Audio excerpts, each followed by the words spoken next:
Hi, welcome to Cooking with Andrea today. Today we're going to be making a ham and cheese hot hat. Blast from my past once again.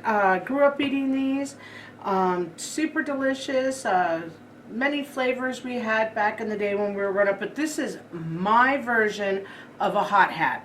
So I've taken dough. I had a pound of dough. I rolled out most of my dough. I have some left here.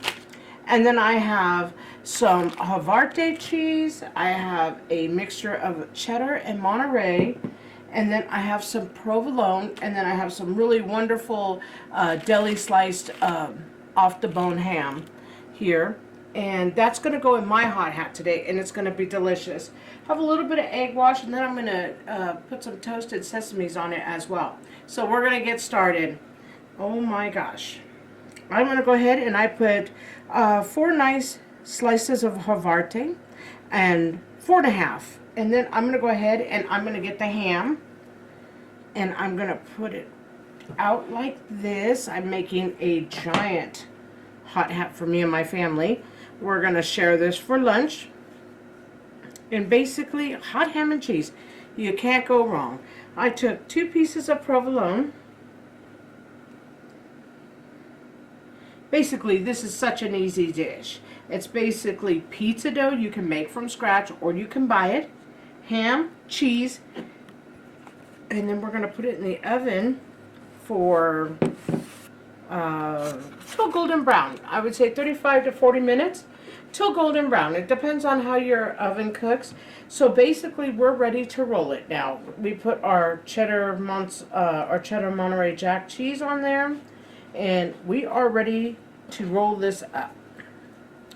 Okay, I'm just going to bring the sides together like this first, and I'm just going to roll it like this. And then what I'm going to do is I'm going to get a little bit of egg wash so that I know it'll stick. And because I made mine so big, but like I said, mine's for my whole family. Usually I make 2 of them. I make a ham and cheese, and then I like the pepperoni one as well. Then this end part, because I don't want any of the cheese to drip out. Basically, I'm going to twist it like this, as tight as possible, but I don't want to break my dough. But I do want to keep it nice and tight. I'm also going to put a little bit of egg wash right here, because believe it or not, the egg wash helps the cheese not run out, which is really nice. And it will keep it formed.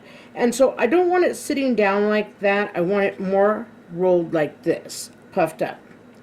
And I want it to sit up more, because otherwise the cheese and the grease from the ham, the natural, or not grease, but the natural juice from the ham will make it run out. It'll make it soggy.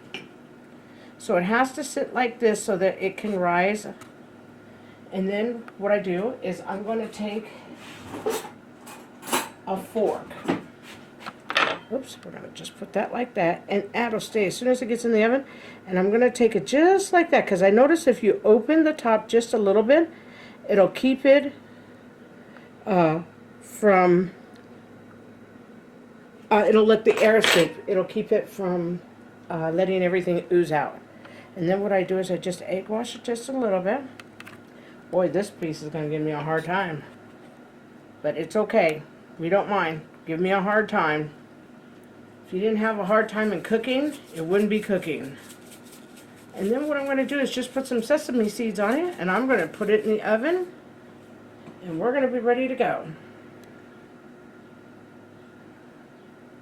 Just going to make him sit there and do it this way. I have my parchment paper.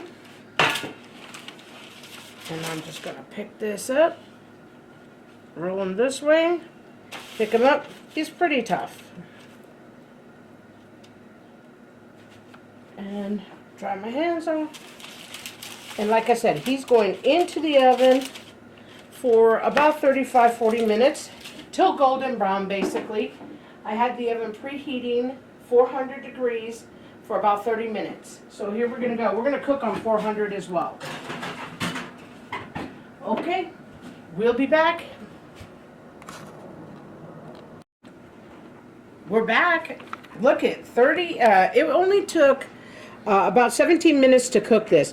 I actually have a brand new oven which cooks very hot.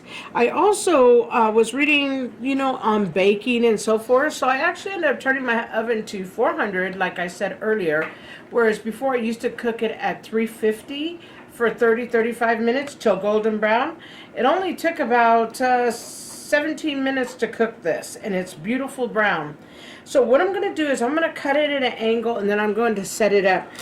The one piece that was giving me a hard time actually did fall down, but it's supposed to be standing up like this. But the only reason you want this standing up, it doesn't really matter, is because you don't want the juices from the ham to spill out. And you can see on the paper how the juices have spilled out.